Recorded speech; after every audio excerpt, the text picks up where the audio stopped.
أعوذ بالله من الشيطان الرجيم. بسم الله الرحمن الرحيم. وما يستوي الأعمى والبصير ولا الظلمات ولا النور ولا الظل ولا الحرور وما يستوي الأحياء ولا الأموات إن الله يسمع من يشاء وما أنت بمسمع من في القبور إن أنت إلا نذير إنا أرسلناك بالحق بشيرا ونذيرا وإن من أمة إلا خلا فيها نذير وإن يكذبوك فقد كذب الذين من قبلهم جاءتهم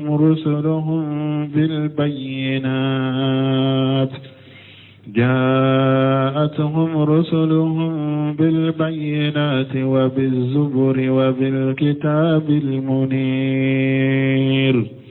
ثم أخذت الذين كفروا فكيف كان نكير. بسم الله الرحمن الرحيم والصلاة والسلام على نبينا محمد وعلى آله وأصحابه وسلم تسليما كثيرا. سبحانك لا علم لنا إلا ما علمتنا إنك أنت العليم الحكيم. أستغفر الله الذي لا إله إلا هو الحي القيوم وأتوب إليه. اللهم انفعنا بما علمتنا وعلمنا ما ينفعنا وزدنا علما. بيتنا سوية هجرية باكلة أني كمناني أني بناني أني ولوفلا شهر سفر ميني هجرة سانكالو فلنا بسويني وطنّي ميلادي نصارو كجاتي با فلاني مغاني دورو سانكالو شبنا بسويني وناني ناي أمبي دورا مسجد رجاو أمبو كنو. أعوذ بالله من الشيطان الرجيم.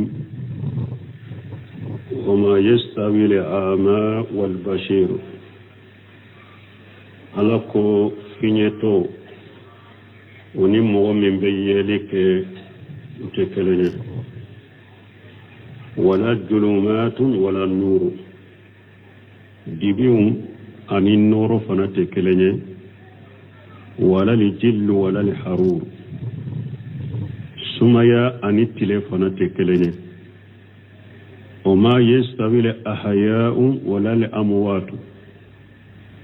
ñanama yaw ni suuf fana te keleñe inna allaha yusmi'u man yasha ala de be mogo lame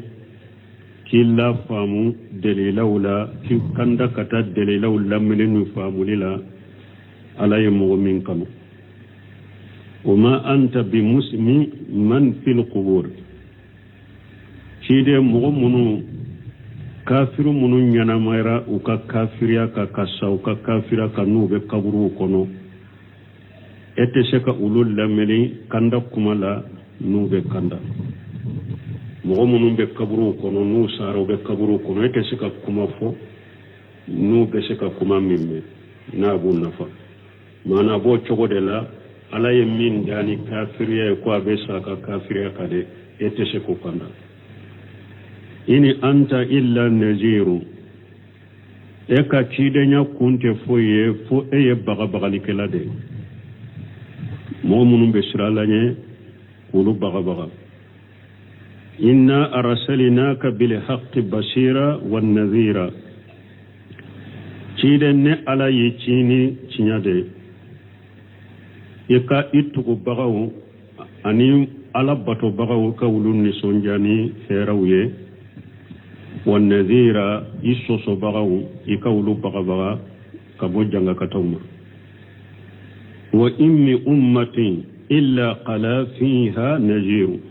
من تشيد متمه فن الله يبغبغ لكذا تشي أمة من تشيد جماكل شيد ونو تمنا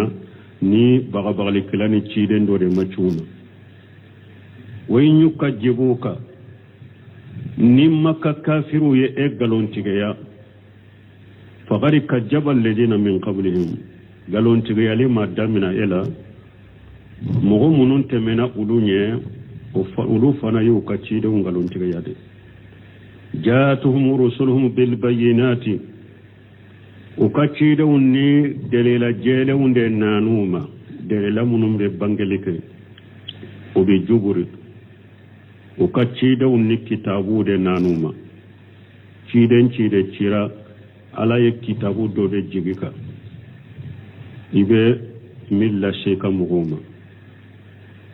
obil kitabil muniri anu uni kitabu noro le unde nanu kamugoma fana summa aghaytu alladhina kafaru o kofe ne ala ye mogo mina mogo munun kafiriyara numa so cide wuntama fa kayfa kana nakir o ka cide ngalon tigiyali ne ala ya nakariyu ka cogodi nyan nan kariyu ka cogola cogo minna ka jugu kosobe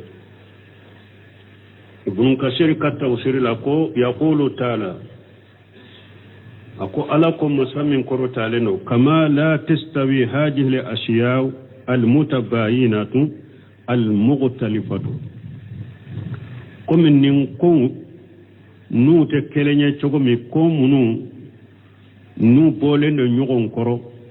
أني كم نو بين نيوغون سوسو وكو تكلني تقومي ده كالأعمى والبصير كم فينيتو أني مغمين بيالك لا يستويان ولو تكلني ده ودسه kadala ke farago chaman de bunu nyogonche difference chaman bunu nyogonche mimba anyala nyawu yele lendo abe pembeye ani minye finyetoe ulu tekelenya bal bainahuma farqun wa bawanun kabir farago ani difference chaman de ben nunu ne nyogonche wa kama la tastawi julumat wala nur komi dibu fanani noro tekelenya chogomi ولا جل ولا الحرور ثم يعني كلا يتكلن تشغمي كذلك لا تستوي الأحياء والأموات وتشغو كلين دي لفنا نانا مؤمن بنينا أني سوء تكلن وهذا مثل ضربه الله تعالى للمؤمنين وهم الأحياء نيني تالين دي أني مثاليا ني ألا يفو مؤمنوكا مؤمنو de mugo nyanama wuye nimbe mugo mununa walil kafirina wa humul amwatu ani kafiru ulude suye ala fuleka mu'mini ni kafir misaliya defo mu'mini kafir misaliya jiya kono abe komi suni nyanama ka qawli ta'ala nimbe komi ni ala ko masamin koro talendo afa man kana mayyita aw man kana mayyita فهييناه وجعلنا له النور يمسك به في الناس كمن مثله في الظلمات ليس بخارج منها ala ko yala ni mogo min tunye suye ni ala ya nyanamaya wajalina lahum nura yamsu bihi fi nas ni ala ye noro ke aye abe tamani noro minye mogo chela mana ni ala ye mogo min ke mu'mine aliman yara kan limaniya noro dama abe tamano ye mogo chela kamani masaluhu fi julumati laysa bi kharij minha ya lawni mo be saka ke kelenye min be dibi chama la tese ka bola min ye min baka kafriyaka min be suratul anam kono wa qala ajja wa jalla ala ko aya wore kono masamin korta lendo masalul fariqaini kal a'ma wal asmi wal basir was sami hal yastawiyani masala ala ko jamakulu fulan misaliya mana kafiru nu mu'minu misaliya abe komi kal a'ma abe komi finyeto wal asam ani tilo gere wal basir ani mu'min be yelike wa sami ani mu'min be menike hal yastawiyani masala misali la yala nunu fulay kelenye wa finyeto ani mu'min be yelike ulu ye kelenye wa kelunte kilo gere ani be min be menike ulu ye kelenye wa kelunte fal mu'min bashiru shamiu fi nur awa mu'mini de ye moye min ni abe yelike abe menike abe noro kono يمسي على صراط مستقيم في الدنيا والآخرة في الدنيا والآخرة أو أبتا مسرات لين دكفنا جان الآخرة مؤمنون حتى يستقر به الحال في الجنات جات الجلال والعيون مؤمنين على بيالك أبي مينك أبي نور كنو أبي تام مسرات لين كجان الآخرة fokata kalla hala sabati arjanna so kono arjanna so munu ni suma bola ni jinye wo kono mumuni yenni wal kafiru a'ama wa asammu fi julumati yamsi la khuruja minha kafiri alaye finyeto de kafiri tilo gerendero kafiri be dibi chama de kono nabe tama dibi chama kono bocho botala بل هو يتيه في قيه في قيه ودلاله في الدنيا والآخرة بل أفليلندو أكوننا فليلندو باكا فيلي كونو أنا كفيلي بانجا كونو جاني الآخرة حتى يفدي به ذلك إلى الحرور والسموم والحميم وأكفيلي بتا لاشي جهنبا تاسما كلايما أني جهنبا تاسما مني أني جهنبا jikala wa jilli min yahamum ani jahannaba kasuma akasuma min kakala ashisilamaado la barid wala karim ni suma ya ta kono bonyata kono kafir bella kata odema wala tumam banima tumam abdurrahman as-sadi yenni ayat tawsir ko fala yastawi lil mu'min wal kafir akum mu'min ni kafir te kelenye wala limuhtari wadal mogo kandale ani mogo fililente kelenye wala li alim wal jahil jahili to doni ke baga ani jahili te kelenye wala ashhab al jannati wa ashhab an nar ar jannat dunkew ani tasuma dunkew te kelenye wala li ahya ul qulub wa amwatiha dusukum munu nyana malenda ni dusukum munu salendo kelewunte wala ni ayaw yo de yira mu'mini ni kafiri te kelenya bara mogo min kandale nani mogo filibanti te kelenye doni ke bagani jahili te kenele ari janna dunkew ani tasmu dunkew te kelenye mogo munun dusuku nyana malendo ani mogo munun dusuku fagalendo o te kelenye darmani sadeka kuma bannaya awa bo chogo kelende la cinya tigu ani ngalo munun be cinyaka ani munun ye galon mbe ngalonka ate kelenye munun be sunnaka ani munun be bidiyaka ate kelenye munun be tauhidika ani munun be shirkuka ate kelenye mu'mini dafale mu'mina qalasile ani munafiqi ate kelenye ni ayaw la nyini yode ako ni nunun te kelenya ko farago chaman ni difference chaman de be nunun ni ngonje ni nunun te kelenya sa hakilima e yere de bella jeli ke saybe ke yoromi ni kuma la nyini yode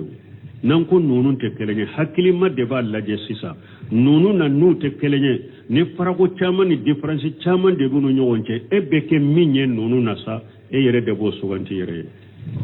ina kewe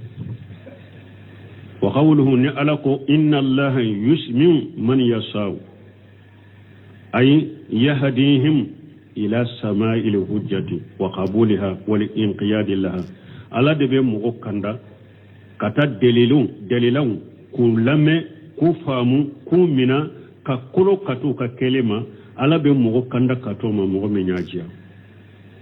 أبي كندا كتا دليلون لمليلا dalila munum be fe qur'ana kono dalila munum be fe hadisa kono ala be kanda katu lamelema ibo lame abi kanda katu minalima abu kanda katai ka kolo kuke ala boke mo mi nyajia وما أنت بمسلم من في القبور أي كما لا ينتفع الأموات بعد موتهم وسيرورتهم إلى قبورهم أو قم وسوء وكسالي أسالين كفي أني ونو تسكا نفني كمي أنو لبالين كفي كبرو كنو نو كما تسكون نفا كان تسكون نفا تغمي ده وهم كفار نو يكافروا بالهداية والدعوة إليها ni kome wa sun ufatu len kofe anu labalen kofe kata kaburuma nu kafiru de no ni ulu tese kan nafa ni kanda e chogomi nu utese ka ne wa nafa ni weleliye kata kanda ma chogomi de kajalika haula al mushrikun abo chogode la ini mushriku munum be nyogonna ufana bo chogode mushriku faso juma alladhina kutiba alayhimus sahawatu mushrikum munun ne ala ya sabuka kunnangoya ni ala ya kunnangoya sabe mushrikum mununka la haylata laka fihim wala tastatim hidayatahum awa herate e bolokata uluma de herati bolokata uluma e wayte se ko ulukanda fana kite se ko ulukanda la nyine munye nimbe ko ni ala ko innaka la tahdi man hababuta anini ala ko lesa alayka hudahu ako muhammad masjid ma ite siga mo kanda min kadi yede ako mo ka kandalite eka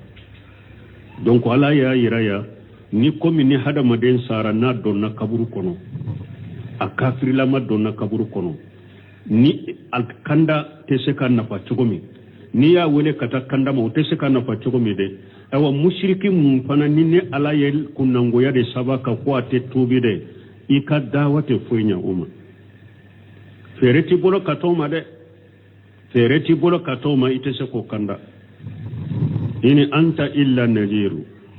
ete foye e kati de te foye fo baga balikala ay inma alayka albalagh wal inzar min be eka la selili ni baga bali wode be eka wallahu yudillu man yasha wa yahdi man yasha ni ala de be mo kanda ni mo fili min filile ya jiya ala de be mo kanda min kanda ya jiya mana nya fo chogomi hidayatu tawfiqi wote bolode e tayilla selini bagalite mi minye ka kanda hada madembe sababa ma kanda do dusukun kono ki kanda oti bolode ala de be mo fili min filile ya jiya ala de be mo kanda min kanda ya jiya inna arsalinaka bil haqqi basira wan nadhira bashir ay bashira lil mu'minina ne ala yici ni cinyade ni be mu'minun ni sonja ala be nema min ku yeje ani labara wa nadhira lil kafirina ani ikake baga bagali kelay kafiru fanay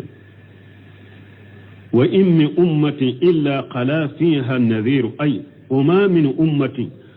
jama kullu shite manson simateme qalati min bani adama jama kulu shite manson siste nu temena adama dawna illa wa qad basa Allah ta'ala ilayhim nuzura wala yabqabal kala de chuma jama kulu shide mateme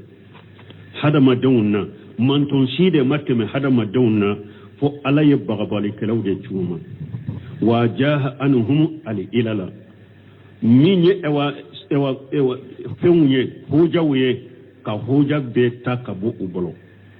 كما قال تعالى ومن ألاكم مسامين كرتالنا إنما أنت منذر ولكل قوم هادي أقول ما أي بغبالي كلا دي مغو بي ني كندالي كلا دو دي تياما من با كندال ولآيات في هذا كثيرة آية منونا نونا نغنالا وكتشا من بايرا كو تشيدا ونشيرا ولو تايل لسليدي من مين يكندا يكادو يدسكون كنو أتولو برو وبي على دبلو وقوله تعالى نعلقوا وإن يكذبوك فقد كذب الذين من قبلهم جاءتهم رسلهم بالبينات وهذه المؤزجة البارهة والأدلة القاطعة أو علقوا تشيدما نوي إقلون تغيا نمبي على تنبي نمبي فو تشيدني بسوسمار ناكا مغو تنبا قلون تغيا نو بافو يقلون تغيا دي iye fato de iye donkeli danna de iye dabalikela de iye sinjitigela de iye nunu na ɲɔgɔnna tun bɛ ciden de u b'a lafujunu donc ala tun bɛ a dusu suma ka sabati k'a yira la nkalontigɛli min filɛ ka k'i la o ma damina e la ciden minnu tɛmɛna e ɲɛ u y'u nkalontigɛya de o de y'a to ala ko n'u ye e nkalontigɛya faqad kazzaba alladhina min qablihim mɔgɔ minnu tɛmɛna olu ɲɛ olu fana ye cidenw nkalontigɛya ja'atuhum rusuluhum bil bayyinati u ka cidenw ni dellajɛlenw nanu ma wa hiya al mu'jizatu al barihatu desefe min na bangalen do wala adillatun qati'atu ani delila minnu bɛ huja tigɛ ka bɔ mɔgɔw bolo u ka cidenw ni o nanu ma de o bi juburi wa hiya al kutub awa ini kitabu fana de nanu ma وبالكتاب المنير أي الواضح البين إن كتاب جيلو كتاب بانغلو نانوما ثم أخذت الذين كفروا أي وما هاجا مكفر نمبكا ni ala ye mɔgɔ min na mɔgɔ minnu kafiriyara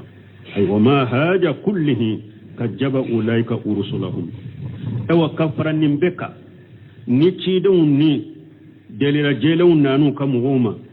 uni kitabu nanu ma ini kitabu norolew nanu ma kitabu bangalew nanu ma o beka u ka mɔgɔw y'u galontigɛya u ka cidenw ni min nanu ma u y'u galontigɛya ala fima ja'uhum bihi fa'akhadtuhum u ka cidenw ni min nanu y'u galontigɛya wala ɲumina ay bil iqabi wan nakal ɲumina ni jangakata ye ani ɲangili fa kayfa kana nakir ay fa kayfa arayta inkari alayhim ajiman shadidan baligha in kan nan kariyali iya ayuka chokodi in kan nakaliyarika iya ayuka chokodi in kan nan kariyali keruka nan kariyali min kabbo kosobe awa mi aselen do damma la jaba ku jangakata min kabbo kosobe na aselen do damma ألم تر أن الله أنزل من السماء ماء فأخرجنا به ثمرات مختلفا ألوانها ومن الجبال جدد بيض وحمر مختلف ألوانها وغرابيب سود ومن الناس والدواب والأنعام مختلف ألوانه كذلك إنما يخشى الله من عباده العلماء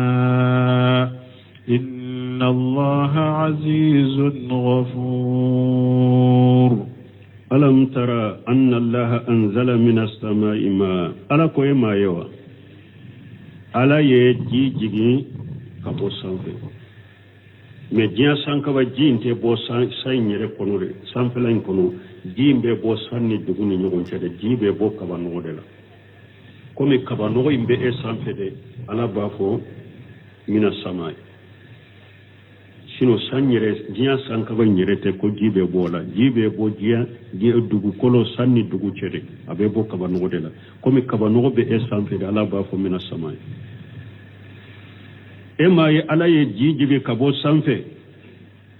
fa akhrajna bihi samarati ne ala nye ji min jigi ka bɔ sanfɛ nye iridenw bɔ ni ji nye mughtalifa alwanuhu iriden minnu ka nɔniyaw tɛ kelen ye u ka kulɔruw tɛ kelen ye u ka damu tɛ kelen ye mais a bɛɛ bɔra ni ji kelen de sanji kelen iride bɛ diɲɛ kɔnɔ sanji kelen in de bɛ ji kelen de b'a bɛɛ min a bɛɛ bɛ bɔ ni ji kelen in de mais i b'a sɔrɔ u ka nɔniyaw tɛ kelen ye u ka damu tɛ kelen ye u ka kulɔruw tɛ kelen ye wa min aljibali judadun beedu wa humuru awa kuluw fana n ye siraw bila kuluw fana ni ɲɔgɔn cɛ judadu ye sira de n ye sira bɔ kuluw fana ni ɲɔgɔn cɛ kuluw a ka siraw dɔ bɛ olu jɛlen de don siraw dɔ bɛ olu bilema de don u ka bɔgɔ ye bɔgɔ bilema de mughtalifu alwanuha aw kulu nunun ka siraw u ka noniya u tɛ kelen ye sira minnu bɛ kuluw cɛla sira nunun ka noniya tɛ kelen ye siraw do bileman do ewa bɔgɔ jɛlen de do siraw do bɔgɔ bilema de u ka noniya u tɛ kelen ye wa kharabibu sudu awa kulu dɔw fana bɛ ulu finnen do kirikiri sudu kharabibu ye fini de sudu ye de ka gɛlɛya u fine kirikiri kulu dɔw bɛ ulu finnen do kirikiri wa minan nas والدواب والأنعام مختلف ألوانه كذلك أو هذا ما دون فرق أني دابون فيهم في يدام في النبي دكو كلوكا أني بعهم من مرلهم أمبلو مختلف ألوانه كذلك وفنا كنونيا وتكلني وتشوكو كلندل هذا ما دون فنا هذا ما دون تنونيا كلني وتكان كلن فو فرقولو تنونيا كلني وتكان كلن فو iba afsar ewa da ba fana abo chogo de la damfen ni ala ya da akungono kono few ni few iba soro bo chogo kelenga noni a chama ngero uka noni u tekelenye baga munu marale mbambolo uka noni u tekelenye bali ibe bagan kelenye re soro noni a kelentala fi ma bala bile ma bala jema bala fana kan noni yaw fonko nyogolande uka noni yaw tekelenye kajalika o chogo kelenye komi kuluta chogo إنما يخشى الله من عباده العلماء مغود بسر على نيالك جونا دوني كبغو منهم بألا دو وبألا دو وبألا كمانكتو دو ألا مانكتو منو سبتا يريه وبو دو ولوتك لمغود بسر على نيال إن الله عزيز على يسي مسادي أفور على يجنوب يابا مسادي ابن كثير يقول تعالى منبها على كمال قدرته ako ala ya fo masamin korota aliru na ba hakili jigin aka sheba ya dafalila fi khalqihi al-ashya'a al-mutanawi'atan al-mukhtalifata min as-shay'in al-wahid na ba ka sheya ba ya dafalen yiranna ko ale ala ye feunda femunun teknonia kelenye femunun stewa mfon ko nyolende me ayube da ka bokko fen kelendela me qualité te kelenonia te kelenye وفين كلين جمعي وهو الماء الذي ينزله من السماء ويجيد جيمني على باجي كابو سانفي يخرج به ثمرات ni ala ye jin jibi ka bo santa be iridum boni jinye mughtalif alwanuha iridem munun nuka none wote kelenye min asfara do nere muramadu wa ahmara iridum do rubire madedo wa akhdara do binkele monadedo wa abuyada do jelendo ila khayri zalika min alwani shimar katan nunu na nyogono ma iridum ka kalito nu ka noni yawla anuka kulorula kama huwa musahadun min tanawi alwaniha wa tuhumiha wa arwahiha komini obekene ka chukumi be bodo chungu be nyabo la chukumi iridum ukannoni akacha ukakuloru utekelenye kurunura utekelenye damula utekelenye kasala wayekene kankode kama qala ta'ala fil ayati al-ukhra nimbe komini ala ko aya wurela wa fil ardi qita'un mutajawirat ala ko dugukolo yere fulede dugukolo fando be dugukolo yero udobe u fule nyogon kerefe me utenoni akelenye iba soro dugukolo do gune be nyogona me nim fam bila malo nim fayi mbogo jelelo dugukolo fam min fule ni seneke fembe kenyala iba soro dugukolo fam min fule ni aka seneke fentenya ala yo fokura kono dugukolo dobe ube nyogon kurefe wa jannatu anina gufuro min anab munu nye erjewye wa zaru ani seneke fen wa naqilu ani tamarun sinwanu iba soro tamaro dobe tamaro lesiri kale ewa tamaro ewa du fula bora la kata sanfe tamaro lesiri kale fula bora la kata sanfe sinwanu yo ode wa khairu sinwani tamaro dobe lesiri kale de bora droit ara sanfe yusqa bima'i wahid min nimbebe mini jikelende min bebe mini jikelende iba soro tamaro dobe tamaro jukele tamaro iri ewa su chamande bora wala kata iba soro tamaro do be fana tamaro lesiri kelende bora tamaro kore na dro kata sanfe aw kasoro ji kelende yu be mi wono fadlu bada hala badi fil ukuli ne ala bo fasamanta nyogon ka fana damula iba soro ne iride niya adoida kuna timilendo ni iride niya doida kuna mugulendo ni iride niya doida kuna akuna madu ni iride fasu dobe niya doida kuna kogola madu ukaddamu tekelenya nufaddilu bada hala badi fil ukuli ni do fasamanta doka damula inna fi zalika layati liqaumin yaqilun alako aben nununa iri don chogo min fuleni ni jikelende ba be min fana me ute damula ute kulorola ute kasala ta man se tama benina hakilimawe ta man se tama benina hakilimawe banum amba fu nununde ma tawhidu rububiyya ni mo min nyen nunun don nin chogola akan ka munyira yila akan ka juman bilika kala kelim ko pado ikana fu faraka taman se chaman de ben na hakliman mo ye haklimai taman se chaman de ben nonu na ye nimba yirela ko akaka ala kelimto de kapato na kelimto de ben nunun ke donc a bankan ka kelimto pato kana fu faraka wa qawluhu tabaaraka wa taala ni ala ko masami heraka cha korta lenu wa min al-jibali judadun bidun humurun mughtalifu alwanuha ay wa khalaqa al-jibala kadhalika mukhtalifatan al-alwan ala yakulu fanadda wa chogodela iri don ka kalito te kelenya chogobe kan noniya te kelenya chogobe de ala yakulu fanadda wa chogodela kulu fana kan noniya te kelenya o ka kuluru te kelenya kama huwa al-musahadu aida kumi o fana be kene ka chogobe min bidi wa humur kulu dobe kulu jemandero fara jemandero kulu dobe ulu biremadero o fi badi hatara iqu kulu dobe sira de be kulu kono wa hiya li judadu sira nununde to ko judadu kulu dobe sira de be kulu kono jamu juddati judadu jamu juddati mana sira ku farale nyogon ka o de judadu siraw mughtalifatu alwani ayda awa o siraw fana noniya utekelenya mana iba soro kulu nyere noniya utekelenya kulu jemambe kulu bilemambe sira munumbe kulu nonu fana kulu do fana be siraw de be bo ulu chela kata o siraw fana noniya utekelenya siraw do bogo jelende do siraw do bogo bilemambe o minha abu okulula qarabi wusud tela aljibalu tiwalu sudu doko kulu jawndo be ulu ufinendo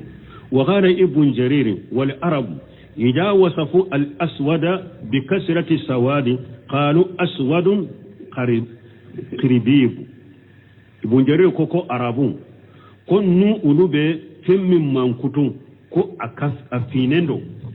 أفينندو كسبه ني بافو كوفون وبافو أسود قريباب كو أفينندو كري كري no ba fe kam min finendo kawa finendo kosobe o ba fon nin jogodela mana kulu do be wulu finendo kiriki wa qawlu ta'ala wa minan nasi wad dawabi wal an'ami mughtalifu alwanuhu kadhalika ay kadhalika li hayawanatu minan nasi wad dawabi awa fenyana mon fona bo jogodela hada madum ani awa damfum dawabu yemunye wa huwa kullu ma dabba ala aqwal fi mufni abake ka tama ashiyunka wala toko dawab wala an'am min babi atfil qas ala al-amn al-an'ami wayede ka fenkire kellen takabila gorobalika mana nako al-an'ami doro nako ewa wa dawabi al-an'ami donno kono mais na sagira ka ali ani ami fo o yede ka tenkre lenta kabila fen globali maka ali ani ami yede nyame misi saga ba o ba fo nununde be ali ani ami donc na ko wadda ba dawabi o donna daba o kono na sagira ko lu kere ya ko lu fo kazalika o chogo kelenda hiya mughtalifatu ayda awa bagan nunu fana ka kuluru te kelenya tuguni fannasu hada madon fule minhum barbar hada maden kalite dobe ba fuluma barbar ulube hada madonna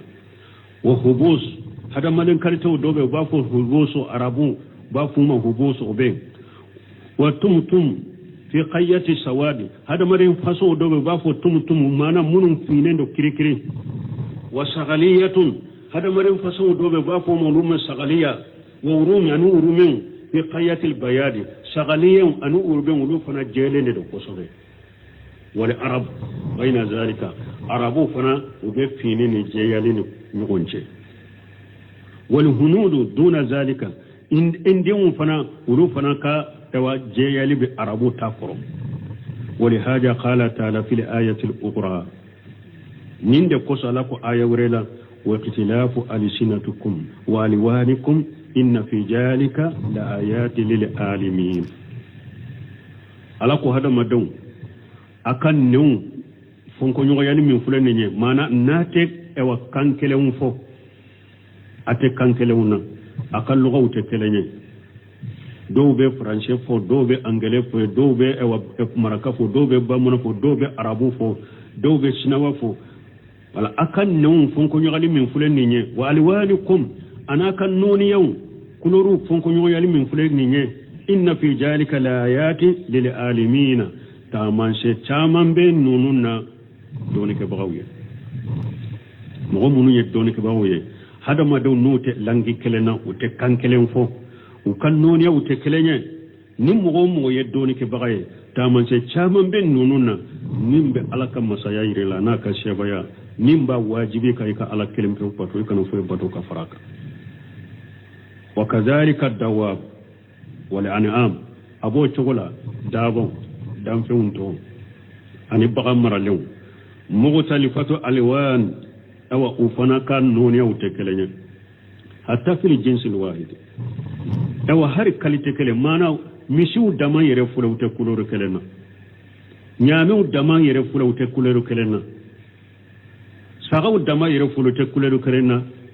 bawu dama yere fula fulo ute kuloro kelena ودي توي كو جنس بل نوع الواحد منهم مختلف الوان نونيا كلي نيري الي فناكا نونيا وتكلنيا ميسون يري كان نونيا وتكلنيا ساغا كان نونيا وتكلنيا باو كان نونيا وتكلنيا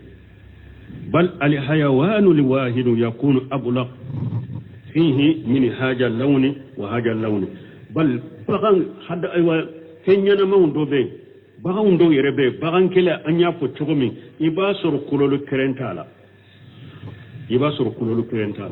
iba soro jema bala fima bala bilema bala ube soro bagan kele fari kolola kulolu kerente ube fatabarakallahu ahsanul khaliqin alaka hera kacha masami ni dali nyuman tigido dali kele nyuman de alaka hera kacha masamminye dali kelen be nyumaye alade wali haja qala ta'ala bada haja ninje koso alako nimbe kofe inna ma yaghsha Allah min ibadihi al ulama akodoni ke bago debe alek alaka jonna doni ke bago debe shira ali alanye ay inna ma yaghshahu haqqa qashiyatihi al ulama al arifuna bihi mugu debe shira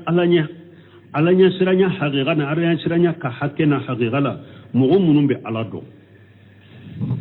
mugu de be sira alanya siranya haqiqa la munun be alado لأنه كلما كانت المعرفة للعظيم لقدر العليم وقت نهدا مدين ني كدوني بونيانا مثلا ني أكاش ني شيء مسارو ني دوني مسارو الموصوف بصفات الكمال مسمى مانكوتولندو ني مانكوتو دافالوني والمنعوت بالاسماء الحسنى نابي مانكوتو ني توغنيما ويه كلما كانت وقت كلما كانت المعرفه به اتم وقت ني كدوني دافرا ني الايه والعلم به اي على دو اكمل wal ilmu bihi akmala ani ni ka doni dafara ala la kala don kanat al khashyatu lahu ajama wa aksara ika alanya siranya alaye obe bonyade obe chayade ima wode ya to ahli sunna wal jamaa ulu de be sira alanya ni mo mi mayire dambe katima ka a galonda yire la de mo yi ahli sunna wal jamaa ka mo yi iba soro ulu de be sira alanya kateme jiam mo kalte beka parce que ulu de be alado iba soro ulu de be sira alanya kateme mo kalite beka ulu de be ala bonya fana kateme mo kalite beka ulu de be ala ka nyamaru kaunke kateme mo kalite beka ulu de be ala ka balile feun to kateme mo beka ulu de be jo ala ka dawna kateme mo beka ahli sunna wal jamaa parce que be ala do ni ala do dorara ka ala nyene siranya be bonye dusukun kono de abe chaya de mais mo mi yere comme abake wa al ashara shira minum bake ka fare mo bolo shesa munu nyere e ba fo ale be jo ko ala te fansi ko ba ko ala be sampe ko ala te fansi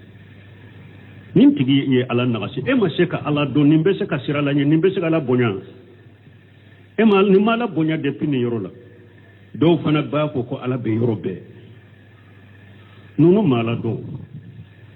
nunu ma ala do wodi ato ahli sunna wal jamaa ye ala do ka kam man kutu do donc wode ya to lu be de besra ala nye doni ke ba besra ala nye kateme jien ka doni ke ba beka ahli sunna wal jamaa ka doni ke ba no ka karmo ko de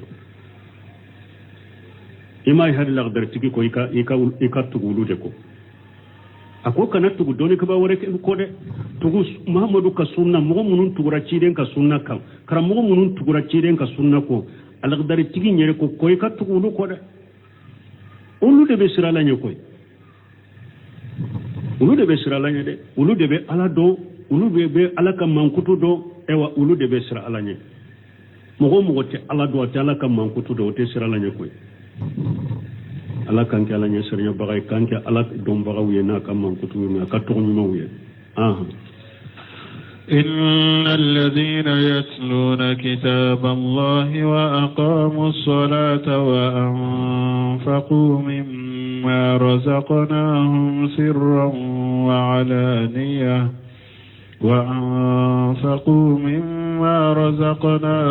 سرا وعلانية يرجون تجارة لن تبور ليوفيهم أجورهم ويزيدهم من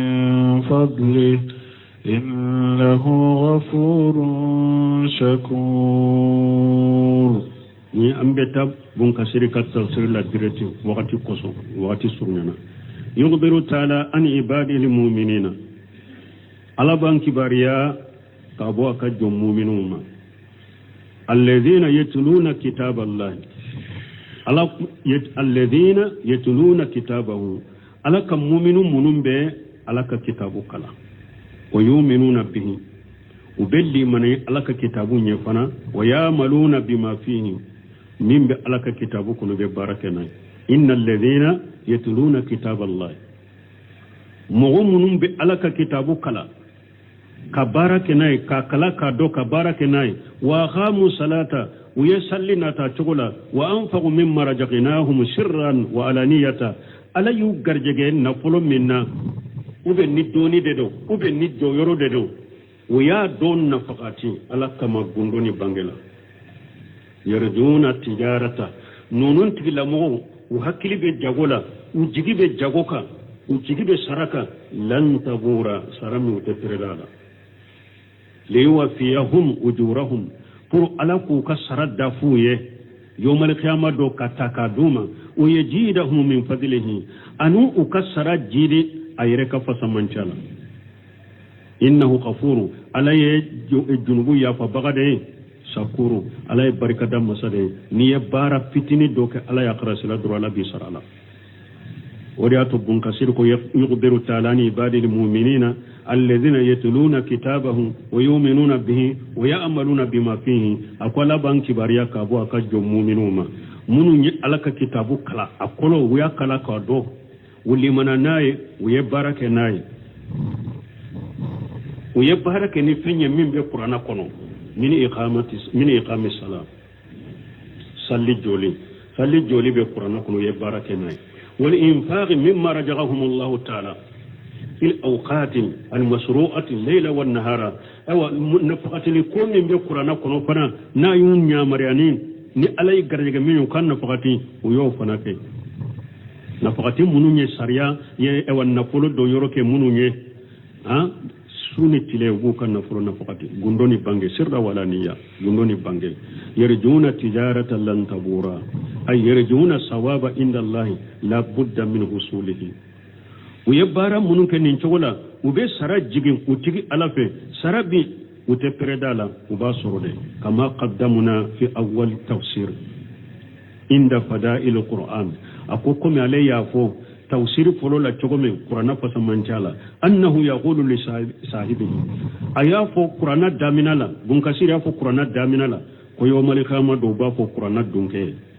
يوم كوبا فو قرآن دونكي إن كل تاجر من وراء تجارته ko jagolo kela jago kela ibi ka jago tono de kofe wa innaka ubafu qur'ana kalambaga al yawma bi min wara'i kulli tijarati awa ibi jago kela ewa be no kofe nafala ibi ka jago tono no fe bi wali haja khala taala ninde ko sala ko masamin korota leno liwafiyahum ujurahum wa yajidahum min fadlihi qur alanu ukasara dafaka duma ana do jidu kasara la yere ka fasamanjala ay liwafiyahum sawaba ma amiluhu uyebara mununke ala na bara insara ano dafakata kotaka aduma ويدائفه لهم بجيارة لم تقتر لهم أو ألا بجيدي لك ويه كدوفرك سرك يرك فسمنتالا من تنتولك حكيلا أبو فتوتا كفرك سرك إنه غفور لجنوبهم علي يافا مسادة نابد دون نمبارك لو كجنوبو يافا سكور للخليل من آمالهم على دي بركة دم مساء ننو يبارا فتن منك علي أبوك بارا ننو منوية قال قتادة كان مترف رحمه الله قتادة كم مترف تنكر على كنيمة إذا قرأ هذه الآية يقول هذه آية القراء مترف تنكر ne alaye ni aya kala ewa ale bafu ni nyekorna kala nauka aya qur'an kala nauka aya qurtubi fana ko haji ayatul qur'an qurtubi fana ko ni aya tawsirila akon ni nyekorna kala nauka aya al alimina alladhina yuqimuna salata al fard wan nafl wa kajafil infaq qurtubi tumama yenni aya tawsir akon ni kalambagaw ka aya ali alimina munu nye tawa qur'ana dombaga nu ye qur'ana dom ali amilina nu ye baraka ni qur'ana ye alladhina yuqimuna salata al-fard wan-nafla munu nye farda salluke ka nafila salluke wa kajafil infaqi abo chogo kala nyamu yen nafaqati li fanake ko qur'ana kalambagaw ka aya fule qala ibn qayyim rahimahullah ibn qayyim ko alaka nema ahlul qur'an هم العالمون به العاملون بما فيه بن قيم كو جاد المعادي كونو جيجو فلو اكو قران دونكو يجوني منو ني قران دو ويبارك ني فني من بي قران كونو وإن لم يحفظوها عن جهر قلب هرنا يسر ما قران دروس بسكونكا ويقران دو ويبارك ني قران من با كونو هرنا يسر قران دروس لنتي بولو قران دروس لنتي بولو بن قيم كن نون دي قران دونكويه واما من حفظه ولم يفهمه ولم يعمل به فليس من اهله وين اقام حروفه اقامه السهم مي ابن قيم كو اكم من مؤمن نا يقران دروس ka دروس de kanye na ama qur'ana fahamu ama barake ni qur'ana ifana ako tigite qur'ana dunke hari no yo qur'ana ka harafu jo komi binye kala tokode qur'ana dunkete donc ambe min fo qur'ana kala qur'ana durusi bara nyuma bele bele ba mais qur'ana do da fahamu de afamu ka do ka barake na qur'ana bi bila minna ka ke abi bali minna ka to qur'ana kala na fayo odere qur'ana kalan na fante dro harafu ben kunna qur'ana ben kunnate qur'ana kalan na fanto de odi ata abdullah ibn mas'ud ko folo nuk al-qurra wulude to ko fuqaha famu bawo ako folo ko qur'ana durusi nu ulu aya tammin kala uya kolo kala ka durusi ube ayatin koron dode folo ka famu o ko fe ayatin yu ya maryam minna ubake ube ni ayatin yu balmina ubo toye ube teme uluka siso bafo yenno non durusi folo ka qur'an durusi tumbe nen jogodela hifijan wa amalan wa ilima ulu yennin sabade faranyon ka qur'ana kolo durusi ka ewa ka akro famu ka do ka famu ka barake nay folo kat hafidu tunyanninde me qur'ana kolo damambi kunkolo la im afamulenti boleta korodo adoni ti bolo barate ella goslenda do shaykhul islam bunte miyake obe kuma la yimin fo yahudiyan la wa minhum ummiyuna la ya'lamuna alkitaba illa amaniya ako alay kitabe dunke wala goshi ako konfiumbe yahudiya wala parce que te foyido ni tawreta kolonjen kalalente ko alay wala ko konfium awa shaykhul islam bunte miya ko silama doni ke bawo fana bo togola de min ni qur'ana durusilende bi kunna qur'ana koro famute bolo adoni te bolo ite barake nay akoy togode konfi kan yere jate ko karamo de qur'ana be soro mo kun kolora konfi no kalambalido ala de yafu ako tawreta tigun ako konfi bula kalambali bula wote foyido ni tawreta kolonje kalalete awa shaykhul islam bunte mi ko silama doni ke bawo fana bo togode la ni min ye qur'ana durusi akoro famulente bolo itake ka barake nay ye kalambali de ima foy kala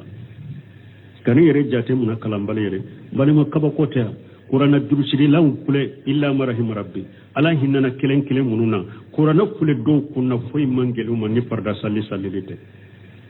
qur'ana durusi ba qur'ana ba kunna me foy mangela ma ka farda salli bali chaman de be qur'ana durusi lawla qur'ana ba kunna te salli farda te salli e awu ma hare anka sungalo tarawihun nafila lajja sala yammin bu dola e ima ewa portubiko ka farda sallu salli kan nafila ke qur'ana dursi baga kan ke sujo ba hade ni bi farda salli be nafila salli me har tarawihim min fulan bolon ko do be sinogode ni turu shera ma bena aka arakan fulan salli abe sagi kadda ka sagi katadda ka sinogo aba to ke ako o ya qur'ana dursi sugu jumanye qur'ana mi ebe kunna ere sala yale no ere fari falendo batola kateme beka komi wakati yan soro ya bali mo sira antum be pretela tige chaman soro ni yorola mi alaya angar jage keninde qur'ana durusi te ko qur'ana ka kew kunna de ayo qur'ana kala ka karafu harafu kala kudo aka durusi aka akorodo ka famu ayawu nyamare ni minya ka barake nayi ayawu bali minna ako toy tumami kurtubiyen ninfo ako ewa qur'ana durusi baga adabu munun kanka ke bolo jogo munun kanka ke bolo ko alayu fo aka tawsiru folola tibyana fi adabi hamlat alquran imamuna an-nawawi kitabu de dilaninka kon ni nyebangeliye qur'ana durusi baga jogo munun kanka soroila qur'ana durusi baga jogo munun kanka soroila qur'ana durusi baga de kanka ke moye momi na majigileno momi ni jogo nyuma bala momi ni abe alabato wa fare fore ne do alabato la momi na abe ama ayre mabo ala sosola o de to ko qur'ana dunke me qur'ana dunke re ambe kiloni munye nu tara ewa musa baga yorula munum be bo tegrejo la mun ni tafiji ko nu be bo ayaw be kala qur'ana fasamanta ko qur'ana dunke hadisa be kala qur'ana dunke nu nun tada ni ma qur'ana faamu ma koro faamu ni be qur'ana ko ni ma barake nay qur'ana ko ka min toy ma toy bul qaymu ko akaki kunna ika harafu jo ko mi binye kala ite qur'ana dunke qur'ana durusi baga sallika gelema qur'ana ba kunna ate fasigretila qur'ana ba kunna kan fale chenila qur'ana ba kunna kunkolo modi bara qur'ana ba kunna pantalo ewa mi nda ferelendo obe fufa no fe oye qur'ana durusi jumay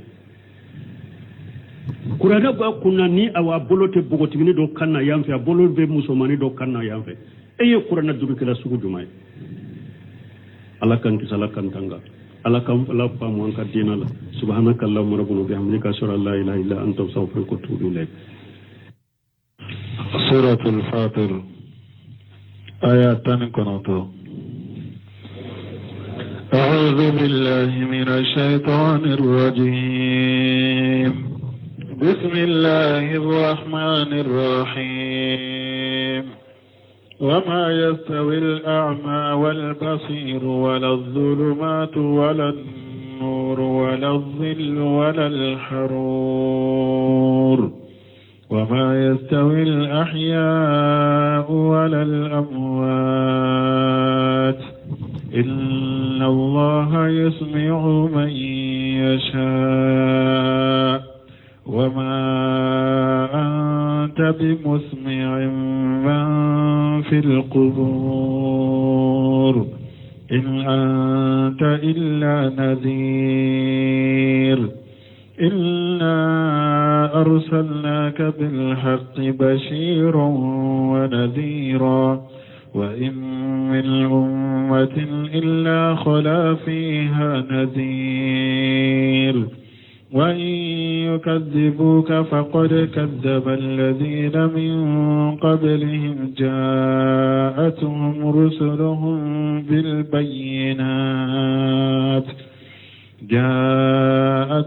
رسلهم بالبينات وبالزبر وبالكتاب المنير ثم أخذت الذين كفروا فكيف كان نكير. بسم الله الرحمن الرحيم والصلاة والسلام على نبينا محمد وعلى آله وأصحابه وسلم تسليما كثيرا. سبحانك لا علم لنا إلا ما علمتنا إنك أنت العليم الحكيم. أستغفر الله الذي لا إله إلا هو الحي القيوم وأتوب إليه.